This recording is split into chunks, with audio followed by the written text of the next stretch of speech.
necklace. Are you ready? Welcome to Living Strong, the flip side of adversity. I am Dr. Veirdre Jackson, the CEO and creative behind Living Strong Consulting.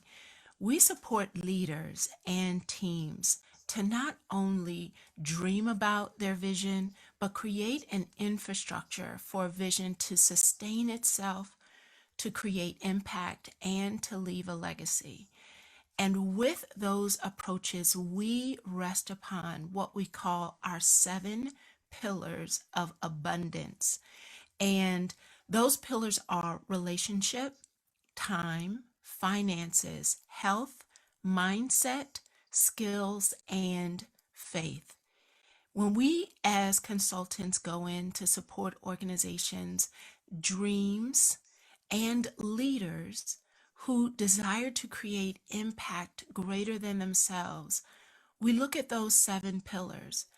And our guest co-host today brings a story and a passion that touches on at least 5 of our pillars in order to help others live in a place of finding their voice for new beginnings. As you listen to Valerie Jackson share her flip side story, see which of the pillars you actually hear. Let me tell you a little bit about Valerie. She is the founder of the Voice of New Beginnings Coaching and Consulting, a division of Valerie Jackson Enterprises Incorporated. She's a certified professional life coach. She helps individuals and businesses move from a place of feeling stuck to a place of attaining goals and being able to move forward. Her unique approach includes using science, evidence-based practices, trauma-informed approaches, lived experiences which are combined with her professional mental health and education experience, all in order to support her clients in finding their voice, not just a voice that's echoing the past, but finding their voice for new beginnings. I hope you are excited, as I am, to welcome Valerie Jackson. Welcome to the show, Valerie. Thank you so much. I am so honored to be sharing this space with you today. It's really exciting for me to be here with you. You know, we have had, we were off camera kind of talking about our divine appointment that brought us together. I have known Valerie for quite a few years now, and it was divine appointments were our moments in time. We thought there was a plan for us to work together in one way. It didn't materialize, but God brought us back together in a by chance crossing. What was it, in a grocery store? What? In the grocery store, in a, yes. in a grocery store, recognizing and seeing one another again, and being able to connect and see how our stories intertwine, as well as we both finding how we were able to connect with purpose in order to impact others' lives through our Mhm. story. And I want to give you a chance, Valerie, to share a little bit about how you have been able to navigate a story that truly has come out of tragedy and loss. Share a little bit about the story of your brother, which now is a part of your story. It's very much a part of my story. Thank you. Well, it all starts out. I grew up with 3 brothers. They were all awesome, and I had one that was about a year and a half older than me. He was definitely my brother, but as we grew, I was like a mother to him. So he was my friend, he was my brother, and he was my son, as the family joke would have it. But through the years, as we got into our upper teen years, he ended up going over to a friend's house, and that friend had some pure cocaine. And when they found it, they tried it. And unfortunately, my brother was hooked on that and struggled with addiction from the time he was 18 until he passed away when he was 50 years old. But in that Wow. there was still some beauty. Yeah, it was tough because at the time he passed, it was right after my family moved. So here I am, 568 miles away, and I'm getting a phone call that my best friend, my brother, my son passed away. And he Yeah. was, I had, like I said, I had three brothers, but even throughout the addiction, my brother was always there. He Mm. was kind, he was compassionate, he gave of himself for other people. And unfortunately, even through his addiction, that was one of the things that kind of set him back. He was so busy trying to help others that he forgot to help himself on certain occasions.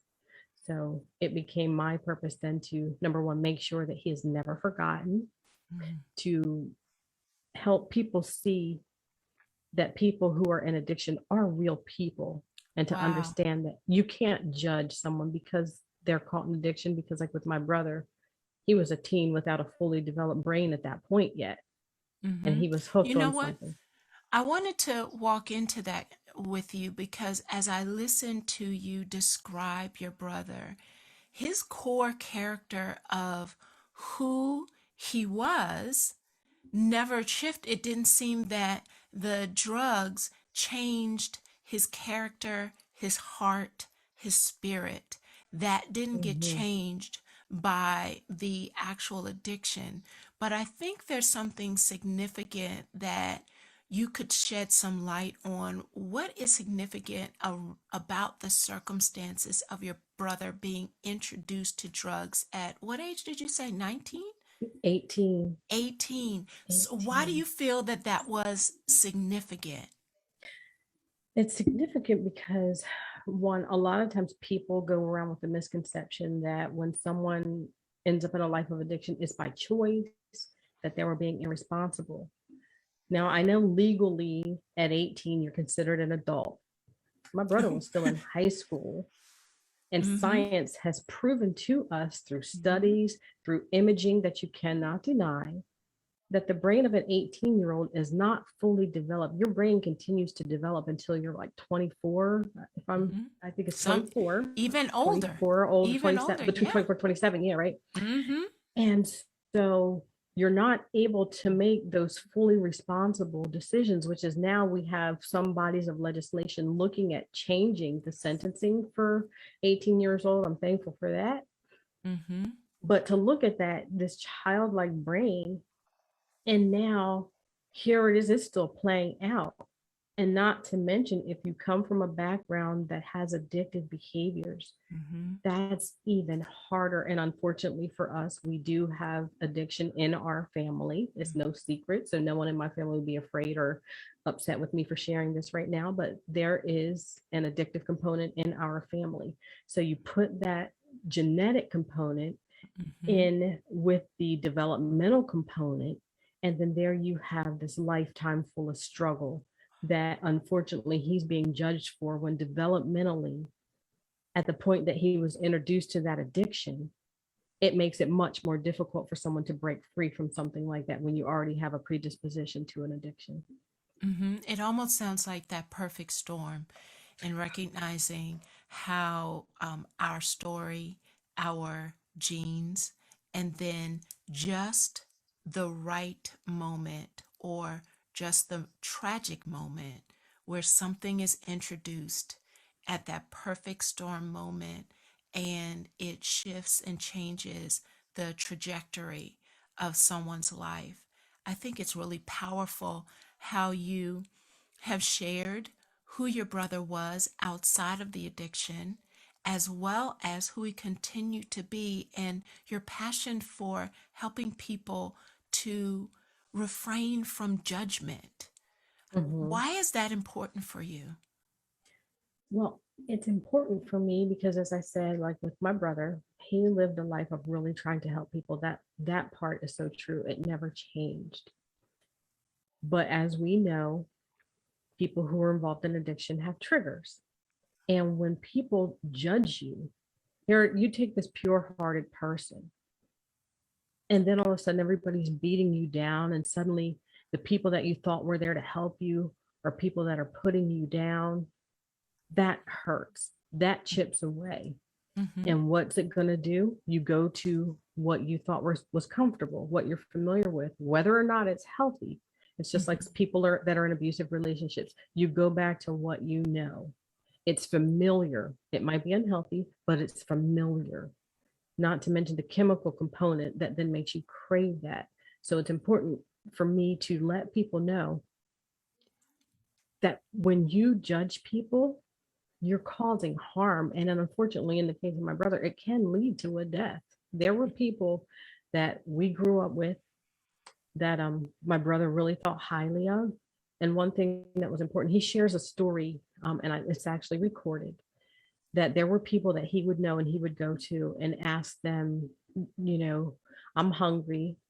Can I just get something to eat? Even though we were family and we were there, but people, when they're in that lifestyle, people are beating them down. They don't feel that they're loved because so many other people have told them that they're not. Mm-hmm.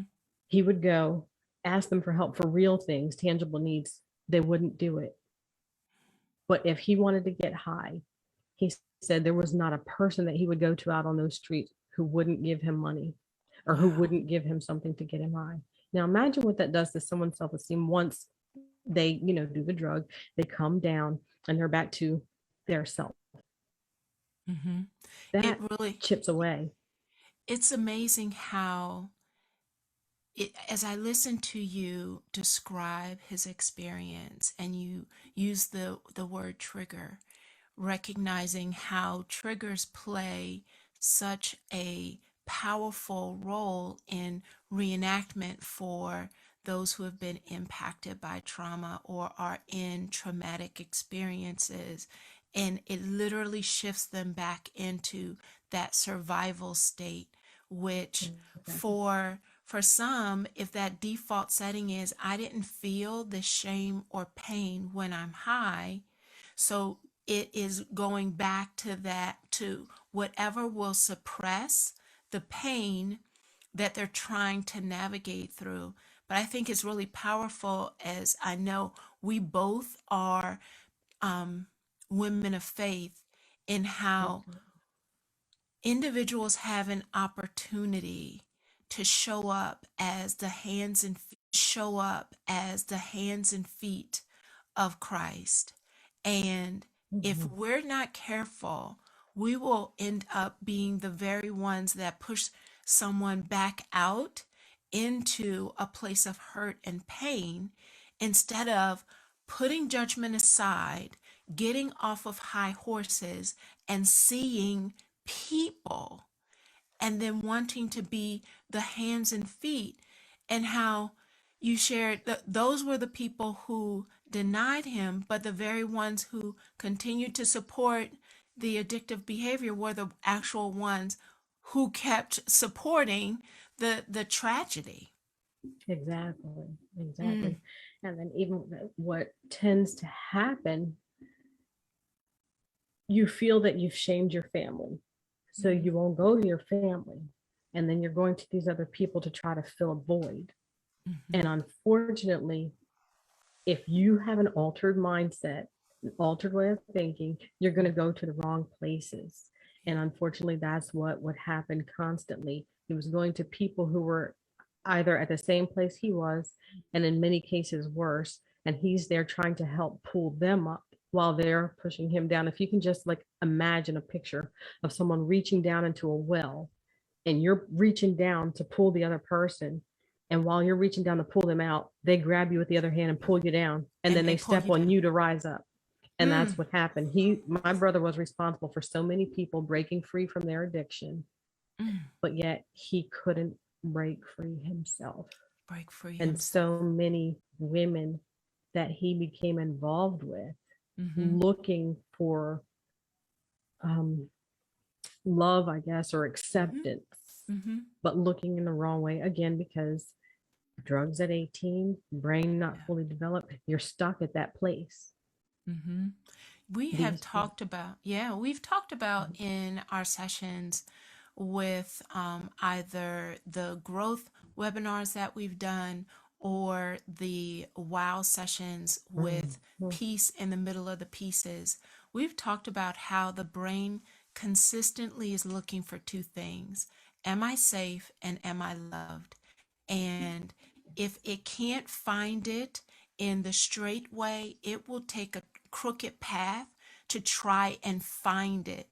And if the crooked path includes drug addiction or other types of things to try and get that feeling of am I safe and am I loved, it's a crooked path, but it's a maladaptive way of trying to get to the core of what inside we're looking for as Sure. individuals. We're getting ready to go on a break, a short break. And I know, Valerie, you have Mhm. participated in our growth webinars. And when we come back, I'd like to be able to ask you a question around from our last growth webinar on the law of curiosity.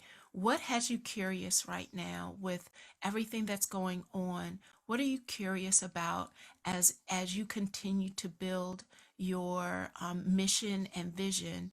But as we get ready for this break, I encourage those who have not participated in our growth webinars to don't miss the next one, which is November 2nd, 7 p.m. Eastern Standard Time. We're going through the 15 invaluable laws of growth with John Maxwell throughout the entire year of 2021.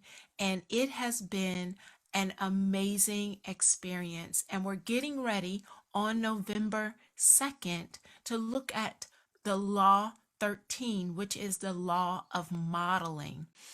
It's hard to improve when you have no one but yourself to follow. If you have Mhm. wanted to figure out how to connect or find a mentor, understand the difference between a mentor and a coach, and recognize that you've taken yourself as far as you can go, and you want to know, so now what? How do I keep growing from here? Log into livingstrongllc.com and become an insider, and you will have first announcements for our upcoming November 2nd at 7 p.m. Eastern Standard Time for our next growth webinar to get answers and strategies to those questions. So, while we're taking this break, check that out and we will be right back. You're clear? Awesome. Wow. Hello, Facebook family. Thank you so much for logging in. Give Valerie some love. Tell her you are here.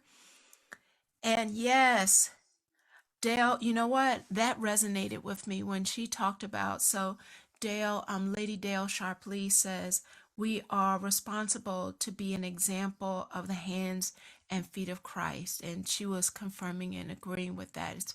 It's powerful how sometimes we can become a part of the problem. Mhm. And that's not how we were ever, that's not the role we're here to be or play. We've got Jane is here. Mhm. Yes. Any shout outs? Mhm. Uh, Valerie, anyone you want to say hello Yeah, and but thank you for definitely I want joining? to say hello to my mother because Oh, without her, I would not be here. And I just really admire her and the work that she does as a result of my brother's struggle with drugs. She started Harris Family Ministries in the House of Restoration that mm. supports mothers who are in addiction where they can be with their children. So I got a shout out to my This is mom. Living Strong, the flip side of adversity with Dr. Veirdre Jackson. To reach the live show today, call into 1-888-346-9141. That's 1-888-346-9141. You may also send an email to info@livingstrongllc.com. Now, back to Living Strong, the flip side of adversity. Welcome back. We have been having an honest, transparent, and vulnerable conversation with Valerie Jackson as she shares the story as well as the legacy of her brother who died in situations associated with his addiction.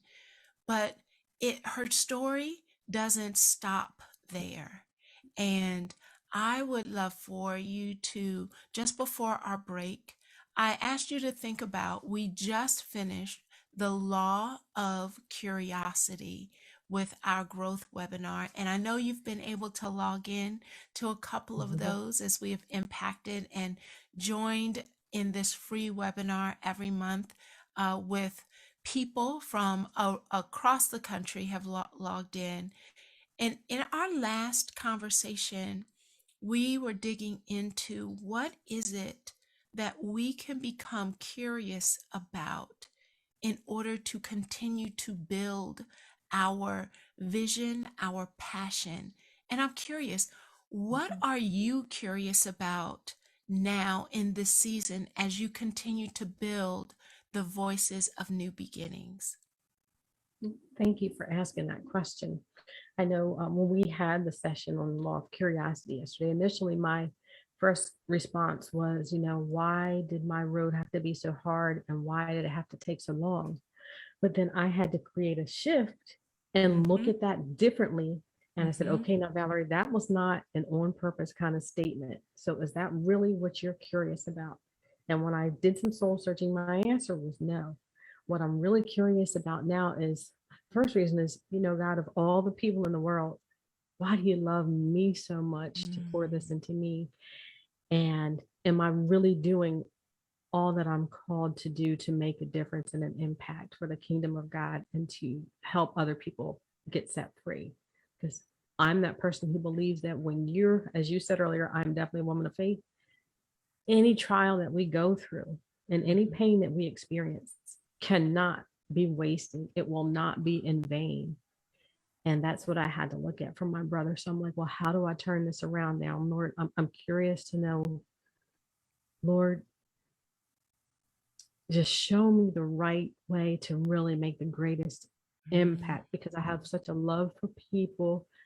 This situation here is so near and dear to my heart. And so are young children. Yeah. And I've run from working with ladies, but God keeps pointing me in that direction. So now the thing is, Lord, help me to embrace that. And how am I to really help these women to be all that they were created to be? Because for a while, like, I will be honest, I was blaming women for my brother's death because of the women that he got in touch with. And some of them could have really made the difference, but instead they further fueled his addiction, in my opinion, of course. But the way that they responded definitely triggered, and some in particular would intentionally do things because they knew what the end result would be. But I had to realize I cannot blame them. Yes. Because, it involved more than one person. However, if there is something that I can do to make a difference so that women from that encounter me will not only recognize their worth, but recognize their ability and their power. Because I said the other day, as a body of Christ, we are given so much power because the Holy Spirit now lives in us. So if you are a woman of God, and if God created you, which he created all of us, then we need to find a way to exercise that power. And so how can I be one to make the difference? So when I leave this earth, he looks at me and says, well done. Yes, indeed. She said a whole word right there. There are so many nuggets. I hope you had paper and a pen and were writing down notes, because you had me at, how do I shift from, and we talked about this on Tuesday during the growth webinar, instead of the why me questions, it's the why this. What can I learn from this question? And you had me at, I had to recognize that even in the session, I was asking, at the root of those first questions were the why me. And in order to make an on purpose question, you created that shift. And as I listened to you share, your first question is, why, Lord, why do you love me so much that you would trust me with this? And then you follow it with, how can I honor you in doing this well. And we also talked about how when we ask those why questions lead to purpose. So reason, intention, and motivation. And sometimes we have to be willing to investigate, why am I avoiding being obedient to the thing that I know I'm being told to do? Yes. And we need to be willing to sit and answer that question. And it sounds like you did that, recognizing the association you were making to women, your brother's story, and now avoiding the obedience. It's amazing how you have come out of a place of loss, a place of being potentially stuck by an experience, a tragedy, a loss. Can you share how you are navigating healing? You shared a little bit about how your mother is working and impacting others through her healing, and you talked about that when we were off. So I'd love for you to say it again. And then, how are you navigating healing? So I'll start with my mom, Reverend Georgina Harris. She actually, before my brother's passing, once he got into addiction and our family realized what it was and the impact that it can have, she decided that she didn't want another family to endure that level of pain. So we already had the House of Restoration, the Harris Family Ministries, which is an evangelistic ministry. But then we came up with the House of Restoration, which is a program where mothers who are in addiction can then come with up to 2 of their children, ages 10 and under, to get biblical counseling, life skills, and really walk through that healing journey from a faith-based perspective so that they can be set free, break off that generational curse so that the children that are coming up will never know that addiction. And the Wow. way that I really got through was literally the grace of God. I'm telling you, I'm telling you, I'm telling you, because it was at Christmas time. Mm. And like I said, well, our family had just moved 568 miles away. And I was always there for my brother. And ironically, a year before, he overdosed on Christmas Eve. And I Wow. was called. So I went to the emergency room and I called my middle brother, and we both were there and we talked to him, and he was doing great. He was doing really good. So when I moved with my family, my thought was, is Stephen going to be okay? Is Stephen going to be okay? But then there was also a sense of relief because I'm like, well, if I'm far away, I don't have to worry anymore. Mm. That's honest. It, That's it, just it really, honest. Yeah. it was. And I felt guilty a little bit for it, but then I said, you know what? No. And it was funny because he still called me asking where my brothers were. And I'm like, I'm 500 miles away. But so fast forward then December 18th of 2019, I'm calling and we're all texting each other because I was planning everything around Steve. And I'm like, you know what? We're going to do this. We're going to do this. Everything I knew Steven liked, I was doing it. I got up and I made 48 breakfast burritos so that my family wouldn't have to get up waiting for me to get up for breakfast. I had Christmas Eve dinner done and in the freezer. I had the collard greens. I had prime rib roast all set and seasoned, ready to go. For the first time in maybe 6 years, all my Christmas gifts were wrapped and they were in a Mm. box, hidden and tucked away. I even had the sweet potatoes half cooked and seasoned, ready for Christmas dinner because I was set. You hear me? Mm-hmm. Mm-hmm. Only thing was Stephen's Christmas gift was on the way. Wow. So December 20th, I called because I'm like, I needed to get some gift cards and I'm texting. And Mm-hmm. then I called Stephen. He didn't answer. So I left a voicemail message saying, hey, can you bake the cookies? That was the only thing. Since he was a trained chef, I was like, he's going to do something in this kitchen. Mm-hmm. I'm cooking. And then I remember stepping aside and I just prayed, Father God, in the name of Jesus, give Stephen total and complete healing today. Wow. I go on, I start going about my day. I go to downtown to pick up my jewelry. My phone rings while I'm in the middle of the street. And all I hear is Stephen dead.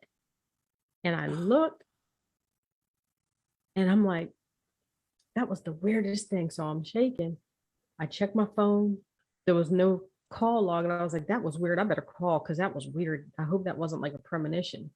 And before I could call, my brother's calling me up. And they're like, he's gone. And I'm like, what? So I totally just lost it. Mm. A stranger, woman I didn't even know, she comes to my rescue because I literally couldn't breathe. I was just in shock. And then Mm-hmm. when she touched me, it was just like that touch gave me a release. And I just yelled and yelled, and my body went numb. And she offered to drive me home. But I said, I'm okay, as long as I can breathe. So I literally just went into autopilot, did what I had to do. Her daughter was there and she witnessed it. I don't know how, other than the grace of God, I got home. My Mm-hmm. husband was right there waiting for me. He was right there. But when I Yeah. look at that, I say, even in that, God was with us because one, it was just weird that, like, in the middle of me prepping and stuff, I step aside and pray that prayer. Mm-hmm. And so at first I felt guilty because I was like, man, my prayer wasn't specific. When I said, give him total and complete freedom today, I forgot to say here on earth. And so God answered my prayer. And Mm. now I killed my brother. This is, we do these things to Wow. ourselves. How we create these stories in Mm-hmm, our mind that then becomes tied to guilt and shame and regret. Powerful. mm-hmm. So, It Valerie, really can you does. tell me, how are you different now? That was such a powerful moment that sounded very breaking. And I know that there were so many steps that have led you to Hmm. this moment. But how would you describe how you're different now? Dr. V, I am not the Valerie Jackson I was then. Mm. Valerie Jackson, from the time I was born up until December 20th at about 6:30, no longer exists. Wow. This Valerie Jackson looks at things in a whole different way. I had to, if I was going to survive, if I was going to still be here for the children that are like literally my children, Mm-hmm. um, I had to. I look at things much more intentionally now. I do Wow. daily reflection like never before. Mm-hmm. If Mm-hmm. I even think I offended somebody now, I'm going back, I'm calling them up, Yeah. because I don't ever want anyone to leave this earth that I may have offended and then feel that they weren't loved, or for me to have the guilt of wondering, did I leave something undone? Mm. I It am sounds like committed. it just sounds like your whole perspective has shifted. Let me tell you, my dad, when my brother passed away, some words that my dad used to say kept playing back. I hated it. When I was a kid, I was like, Pop, you are morbid. You're sick. Mm. How can you say this? But those words that I despised as a child were key to helping me get through. Definitely my husband being my rock. But my dad used to say, even when we were children, Mm-hmm. all men are born but to die. The purpose Wow. of every man after life is death, and to give God Mm. glory along the way. And so I had to hold on to that to survive the passing of my brother, which was a long journey. But I said, he did what he was created to do. He lived his life. And in spite of the addiction, I'm going to say that again, in spite of the addiction, okay? Stephen loved the Lord. He knew that whenever he left, where he was going, because he made it clear to us. And he always told us, I'm not afraid to die. I don't want to die, but I'm not afraid to die because I know where I will end up.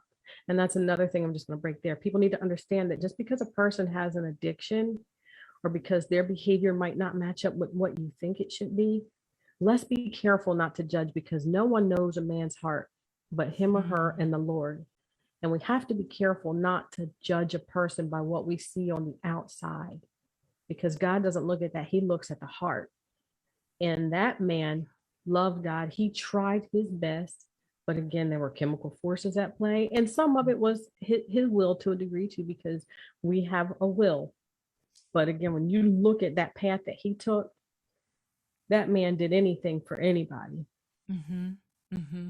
And he Wow. sacrificed. That man, he drove 48 miles at one point when I was pregnant.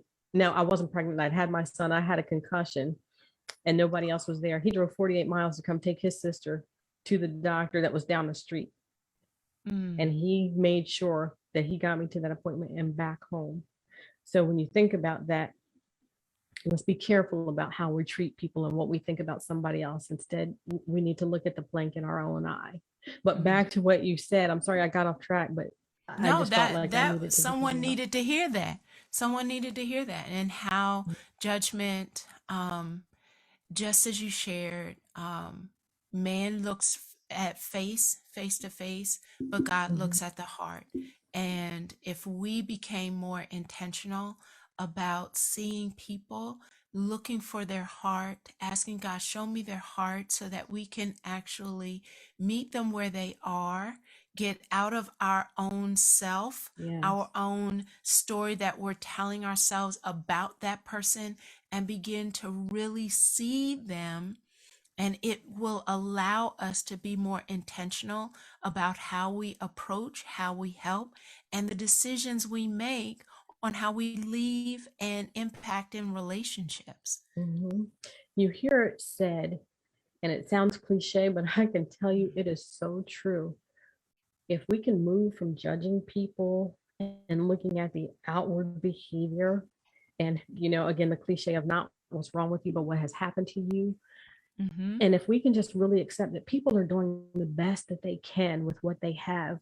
So instead of us condemning people, if we begin to come along and perhaps share a little bit of ourselves and help Mm-hmm. somebody along that journey, because again, I'm going to say, none of us are perfect. For as good as No. I think I am, every day I wake up, I'm like, oh, I could have got that better.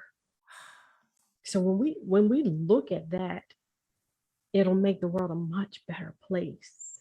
And when negative things happen, finding that silver lining, for my life mantra is, for every cloud there's a rainbow. So even though my brother's dying was a cloud, and the circumstances, the timing, everybody is like, it was right around Christmas, how could you? In the time I couldn't get to it, but even in the midst of that, I said, but you know what though, I thought I was making Christmas dinner and Christmas Eve dinner. Let me tell you, that Christmas dinner we did have, it was just without him, and it was at my mom's instead of at my house. The Christmas Eve dinner was the repast dinner. Wow. Only God. Wow. And when we got that call, all I had to do was pick up a box and put it in the trunk. Mm-hmm. I didn't have to worry about, my kids not having Christmas. Everything was already right there. God Wow. knew what we were going to be faced with. And that Mm-hmm. was part of my mindset shift. I had to look at the beauty in even that. Mm. That's powerful. I think about how being able to be intentional with looking for what is it, where is God's hand even in this? And sometimes that requires us to quiet our own pain in order to be able to look and find him, because he's even in that. Just thinking about all of the steps that would have had to happen, because you shared you had never done that before, like having everything already wrapped and having all of this food already prepared. It was And wrapped even. right, right, and you would Yes, have not been in but any God. condition or state to take care of that.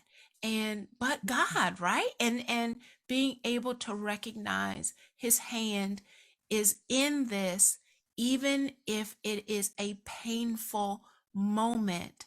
Will we open our eyes and look for him anyway? We're getting ready to take a break, and you have shared so much of your heartfelt story. And I want you to think about, what advice would you share with someone who is connecting with your story? They may have addiction in their family, they may be wrestling with someone who's currently addicted, or they are navigating fear or other types of loss. There's a lot of loss that Mhm. we have experienced in this season. As we prepare to take a break, and when we come back, I would love for you to share any advice that you would have for those who are being impacted by your story. So we'll be right back.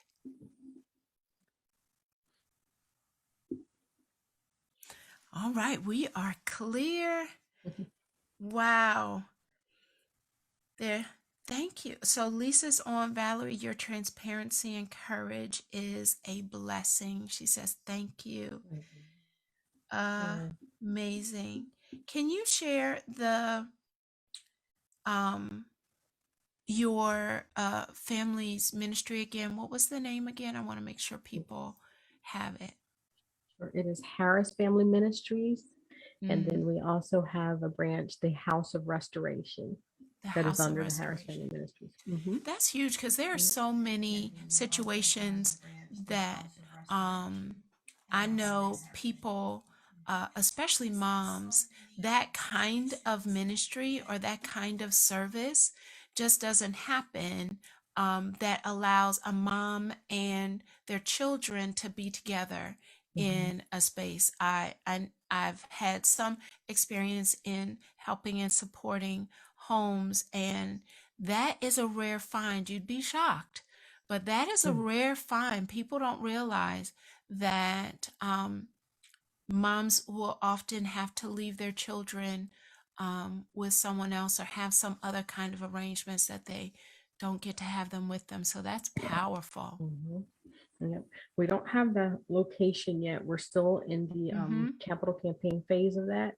But in the Nice. meantime, there's counseling and different other things that we have been doing with mothers to help them into that process and helping them identify programs until we This get is ours Living up and Strong, running. the flip side of adversity with Dr. Veirdre Jackson. To reach the live show today, call into 1-888-346-9141. That's 1-888-346-9141. You may also send an email to info@livingstrongllc.com. Now, back to Living Strong, the flip side of adversity. Wow, Valerie has been sharing her heart as well as her wisdom with us as she has created a flip in how she talks to herself, how she looks at others, and her ability to find God's hand and heart even in tragedy and hard situations. So just before our break, I asked that she think about what advice would she share with someone who this story is impacting. What advice would you share? The first thing I would say is to not stray from your foundation and hold firm to your foundation. For me, that foundation was faith. And so I saturated myself with scriptures that reminded me of, he comforts the brokenhearted. He will never leave you nor forsake you. He is a sun and a shield, and really creating an atmospheric shift. There's a song that says, sometimes you have to encourage yourself. Mm-hmm. One day I laid on the couch and that line just came to me. So I began to create a shift literally in my atmosphere. I put on every praise song that I knew that was uplifting, that has been encouraging for much less than this before. And I would be very intentional about what I allowed to enter into my ears, what I allowed my eyes to see. I started reading my scripture. And I also would encourage people, don't suffer and struggle alone. As I've said probably a few times now, my husband is my rock. And he loved my brother dearly as well. But for me, I got to a place where I knew that I had to get up from where I was, and it became about me. And I need people to understand that when you are in a dark place, it's not selfish for you to focus on you, because you can't be any good to anyone else when you're stuck. You can only be good when you are up. So that's actually an act of sacrifice and love for others when you begin to focus on yourself in those dark times. So I went to my husband and I said, okay, you're going to be part of my healing journey. I didn't ask him. I told him. And I said, I need to tell my story. I need to talk about Stephen every day. If I talk about him 20 times a day, I just need you to listen because I have to get it out. And it's amazing how that helped me. And I also started using Facebook. When COVID hit, I was still hurting, like I was just coming out, because after he passed, when I went home, I stayed for an extra month because Mm-hmm. one, I just needed to be in that atmosphere. He overdosed in the house. He didn't die there, but his pulse was significantly decreasing there. And I couldn't go into the bedroom Mm-hmm. because I was like, it's just too much darkness here. And my Mm-hmm. mom kept saying, it was peaceful because he died on his knees. And she said she knows that he was praying because he was singing really loud that day. And my daughter was hurting because she was home and she blamed herself because she thought, if I would have stayed home, this wouldn't happen. Mm. So even in the midst of my pain, I put my feelings aside for a moment to help somebody else who was struggling with the same issue that I was. Because whether we know it or not, when you have a need, my need was for healing. If you align yourself with someone else who has that same need, it can help both of you together. And so that's what I Mm-hmm. had to do. I did that for my daughter and for my mom. And the other thing is when I talk about, not suffering alone, a girlfriend of mine invited me to come out of town with her. Robin, I'm just going to call her out and thank her because she's been such a blessing to me. And Amen. she insisted, you need to come up here with me. So I wasn't going to, but everybody said, you need to go. So I went and spent the day with her in New York, and we just, had a good time. And for that time, my mind was clear. We talked about my brother, of course, because anything I did, I had to talk about him at that point. So that Yes. was one thing. Talk about it. Don't Mm-hmm. carry it in shame and don't try to hide it.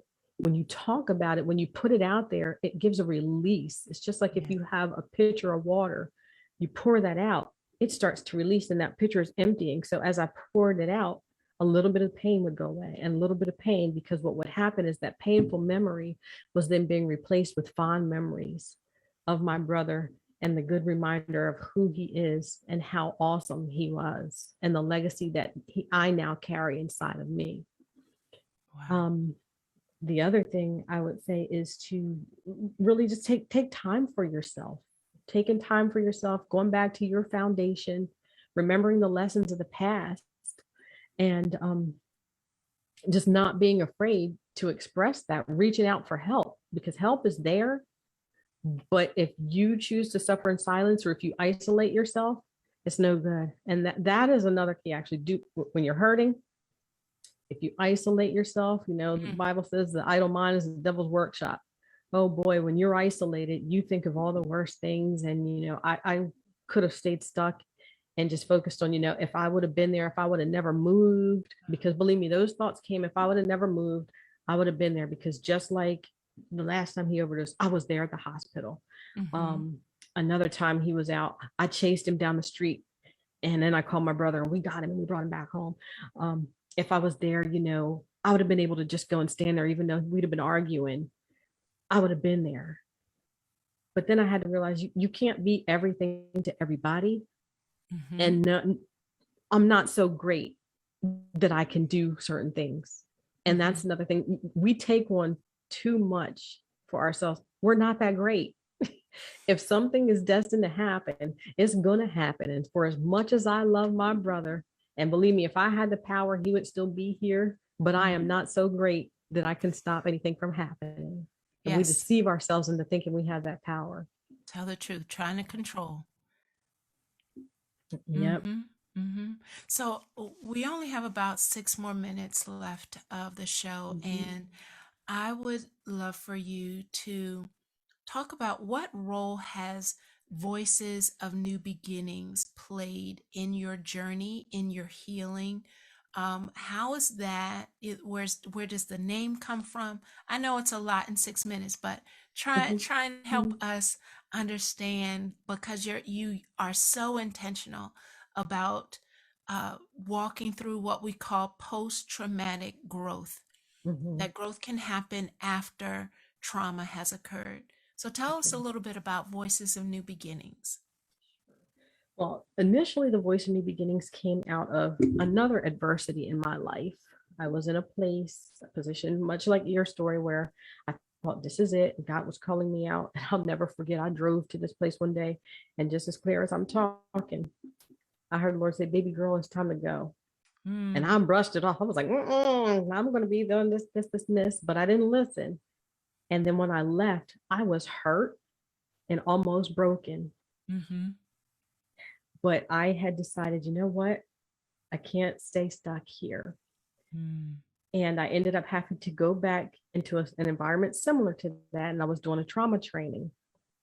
And all these people were coming to me saying, where's your business card? What's your business name? Because that was really powerful. And I'm like, hmm. So I prayed and I was like, Lord, give me an answer. He said, voice of new beginnings. Because for me going back, doing that trauma training, that was for me a new beginning. And I'm like, okay, Lord, I'm not the voice of beginnings, but you are. Mm. So I Mm. got that. And then when COVID hit, this was after, my brother died, because that happened. I moved, my brother died. And then as soon as I'm starting to come out, COVID hit.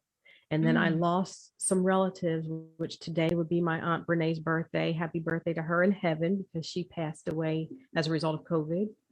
Mm. But I became very intentional then. And I'm like, okay, what can I do? So I used the Voice of New Beginnings as a platform to encourage people to get through that time. And I was sharing, self-care techniques and strategies, calming strategies to help people to overcome the feelings that they were experiencing as a result of COVID and any Mm-hmm. other things. And then I also shifted it to make it much more intentional than to decide, you know what, I'm going to really do something with this. And it became the coaching and consulting for people who are experiencing traumatic experiences in life. It may not be clinical because I'm not a counselor, but I can help you from feeling stuck and connect you with someone who can help you at a deeper level if it's beyond what I'm capable of doing. This is an amazing opportunity for individuals who are potentially in a place of loss. They have this entire experience of COVID and the pandemic and the amount of loss and constant shift and struggle has us in a place where so many individuals are feeling exhausted and stuck. But how you've set the example of, if I continue to look for possibility, it's there. I need to move past whether or not I feel like looking, to looking anyway, and watch what you begin to see, what continues to be revealed. So we have about 1 minute left, and I want you to share how people can find you. Sure. I am on Facebook, The Voice of New Beginnings. I also have a Facebook community, Triumphant Transitions. I wonder where that came from. Community for the Voice of New Beginnings. I am also on LinkedIn, and I have a website, thevoiceofnewbeginnings.com. Wow. Valerie, thank you so much for being transparent and honest and open and sharing your heart and your brother's story. It has been impactful, and I know there is someone who needed to hear it. Thank you for joining our conversation. And as you encounter trauma, tragedy, recognize that it's not the period to your story, that as Valerie has shared, you can tap into your voice and walk into new beginnings. We thank you, and we'll see you and talk with you next week.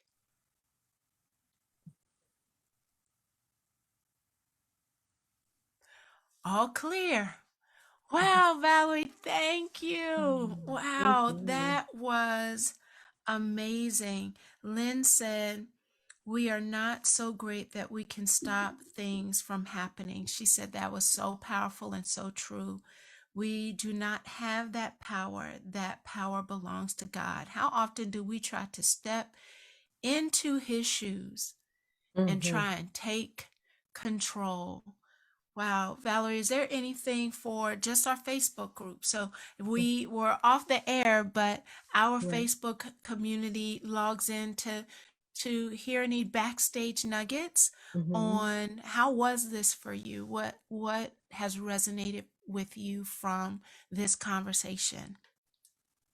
Um, this is the first time that I was actually able to tell this story without crying, whether it be happy tears or sad tears.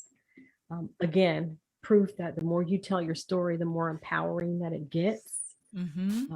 I'm definitely honored to be able to share and hope that someone really gained the nuggets and you're more careful in the way that you speak and how you Mm, respond to people that you see, because you really don't know their story. And yeah. to understand that, but for the grace of God, there go I. Mm. And again, I can't say enough. My husband, Jeffrey Jackson, my rock, he's been the shoulder. I mean, literally, I would lean on his shoulder. And like Yes. I'm at during the process of all of this, Mm-hmm. there were times he'd be sitting across the room and I would literally just make eye contact with him, and it would give me the strength to breathe and keep going. So really recognizing those relationships. Mm-hmm. And I know a lot of times when people are hurting and when you're going through struggles, you feel, I don't want to bother anybody. I can't do that. That's a deception and a lie, because when Mm-hmm. people love you and care for you, they want you to call on them in times Yes. of need. It's an offense if you don't use me as your friend. Yeah. So, to whoever is out there, when you face your trials and hard times, don't let the enemy steal your joy and your ability to be healed. Reach out to your friends. That's why you're there. Those Yes. relationships are there for a reason. And even your spouse, if you're putting too much on them, they'll let you know. Mm-hmm. Mm-hmm. So that's one thing actually that I've learned too, is to stop making decisions for people. So many times Let we them make decisions right. for Let them control how they want to respond. exactly. Leave it up to them. We will even try and control whether or not somebody else is feeling okay with me needing them. Yep, That's still a control thing. That's still a it control is. thing. There's a Mhm. question that we didn't get a chance to ask on air, but Mhm. I think is a powerful one. Crystal asked, I have a family member who has an addiction for 35 plus years. How would you suggest we encourage him during the seasons he's clean? Well, that's so interesting. What I used to do with my brother is like to really make a big deal and to just to acknowledge, that you recognize that he's doing well, to encourage them, to make sure you spend time with them. Because a lot of times when people get caught in addiction, they really don't want to be that way. Mm. And I've been told that the high that they experience, it feels good. Mhm. But at the same time, they don't want to live that lifestyle. So letting them know that you still love them and that you notice the progress that they're making and that you don't treat them any differently. They're still the same person at their core. So still loving them for who they really are, and understanding that drug, when I think about addiction, I think about the scripture that says we wrestle not against flesh and blood, but against power, principalities and powers of darkness. So it's not that loved one that you're struggling with, it's Mm. that principality. So the Mm. biggest thing that you can do is just continue to pray the word over them and encourage them to reach out for help. Because when it comes to addiction, you can never get enough help. You might go 20 times, but it's that 21st time that's going to make the difference. So Mhm. just to not give up. Wow. As I listen to you on the show as well as in this moment, um, being able to rewrite the internal script that the person has about who they are, their value, and how you see them. So the Mhm. internal narrative that they're telling themselves, that again, the brain is always looking for, am I safe? Am I loved?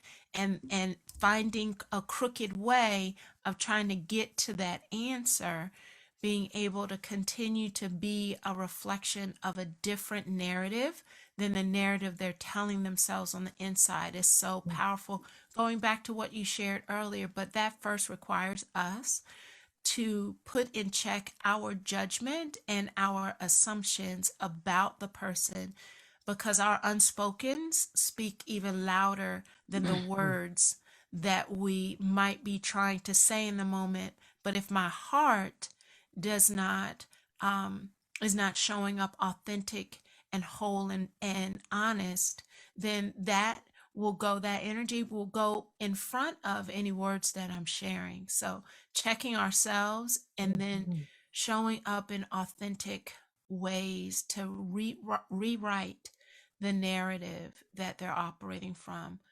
It's so powerful when we think about the wrestle is not it's not necessarily willful. It's tied to something, and it's getting to the root of what is that pain and addressing what is the undercurrent of the pain, because the drug or the addiction is the crooked avenue that's being taken in order to try to find a healing in it. And that's a symptom of a deeper root, and being willing to go after that healing, which can be hard.